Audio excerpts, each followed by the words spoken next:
আসসালামু আলাইকুম। অনেকদিন পর ভিডিও নিয়ে আসলাম। আজকে মূলত রিভিউ করছি চট্টগ্রামের নতুন হওয়া একটা প্লেস স্ন্যাকসা।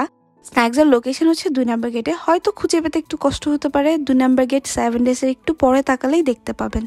স্ন্যাকসাতে মূলত যে আইটেমটার জন্য যাওয়া সেটা হচ্ছে চুরোস, যেটা আমি চট্টগ্রামে অন্য কোথাও দেখি নাই। প্লাস ওনাদের আরেকটা ইউনিক আইটেম হচ্ছে বোবা ড্রিঙ্কস। আমরা কয়েকটা সালাদ নিয়েছিলাম, চুরোস নিয়েছিলাম আর একটা বোবা ড্রিঙ্কস নিয়েছিলাম। আমরা নিয়েছিলাম ব্লুবেরি বোবা। এই বোবা ড্রিঙ্কসটার প্রাইস পড়েছিল 170 টাকা। আমার কাছে প্রাইস অনুযায়ী অতটা ওর্থ ইট মনে হয় নাই। লাইক একটা ড্রিঙ্কসের জন্য 170 টাকা ইজ আ লট। আপনারা হয়তো বলবেন বোবা ড্রিঙ্কসের প্রাইস নর্মালি একটু বেশি হয়। সেক্ষেত্রে আপনাকে লোকেশনটাও দেখতে হবে। জায়গাটা খুবই ছোট। আমার যেটা মনে হচ্ছে ওনারা টেকওয়ে প্রেফার করে। ডাইনিং একদমই ছোট। আমার সামনে কয়েকজন দেখলাম টেকওয়ে করে নিয়ে যাচ্ছে। যাই হোক, ব্লুবেরি ফ্লেভারটা ভালো ছিল ড্রিঙ্কসটাতে। ওনাদের মেনুতে কিছু ইউনিক আইটেম ছিল, লাইক শর্মা সালাদ। বেসিক্যালি শর্মার ভেতরে যে ফিলিংটা দেয় সেটা দিয়ে সালাদটা করা, এটা আমার কাছে খুবই ভালো লাগছে। আপনারা ট্রাই করে দেখতে পারেন।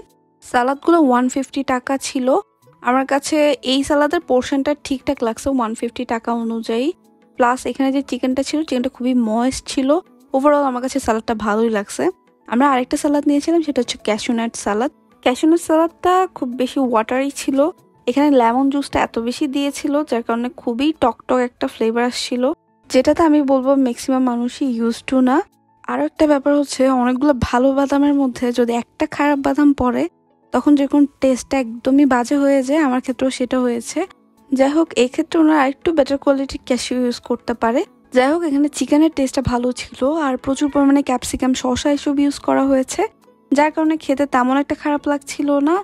নাও কামস টু চুরোস, মেইনলি যেটার জন্য যাওয়া। এখানে ওনারা একটা সার্ভিংয়ে 6 পিস সার্ভ করে, সাথে একটা নিউটেলা সস থাকে। আপনারা যদি চান নিউটেলা সসটা আবার রিফিল পাবেন। চুরোসের সাইজগুলো বেশ বড়ই ছিল আর নিউটেলা সসে ডিপ করে খেতে বেশ ভালোই লাগছিল।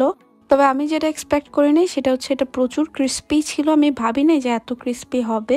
6 পিস চুরোসের দাম 120 টাকা করে পড়বে। যেহেতু এটা ডিপ ফ্রাই করা হয় তার কারণে একটু অয়েলি খেতে। এটার এই অয়েলি আফটার টেস্টটা আমার কাছে ভালো লাগে নাই। ওভারঅল টেস্ট ভালোই ছিল। আপনারা যদি কেউ ট্রাই করতে চান নতুন কোনো item, then you can go for this. এই ছিল ওভারঅল স্ন্যাকসা নিয়ে রিভিউ। আমার বাসায় কয়দিন আগে একটা ফেসবুক পেজ থেকে পিয়ার আসে, যারা মেইনলি মিষ্টি বানায়। আমাকে অনেক ধরনের মিষ্টি পাঠিয়েছিল। পেজটার নাম হচ্ছে খাদিজা আগ্রো, যাদের থেকে হচ্ছে আপনারা ফ্রেশ এইসব মিষ্টিগুলো ট্রাই করতে পারেন।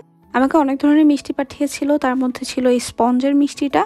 আমার স্পঞ্জের মিষ্টি অনেক পছন্দ, আমিও ট্রাই করে দেখলাম, মোটামুটি ভালোই ছিল টেস্ট। তবে আমার কাছে সবচেয়ে বেশি ভালো লাগছে ওনাদের এই ছানা সন্দেশটা। ছানা সন্দেশটা অনেক বেশি ফ্রেশ ছিল, তার কারণে খেতে খুব ভালো লাগছিল। আপনারা এটা ট্রাই করবেন মাস্ট। আরও ছিল মিষ্টি দই। মিষ্টি দইটার টেস্টও ভালো ছিল। আমি শুনছি দইয়ের কালার দেখলে নাকি বোঝা যায় দইয়ের টেস্ট কেমন হবে।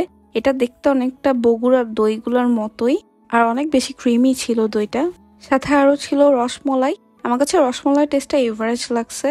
আপনারা যদি কেউ মিষ্টি অর্ডার করতে চান তাহলে ওনাদের পেজ থেকে মাস্ট অর্ডার করবেন। ইনশাল্লাহ নেক্সট একটা ভিডিওতে দেখা হচ্ছে। সবাই ভালো থাকবেন। আল্লাহ হাফেজ।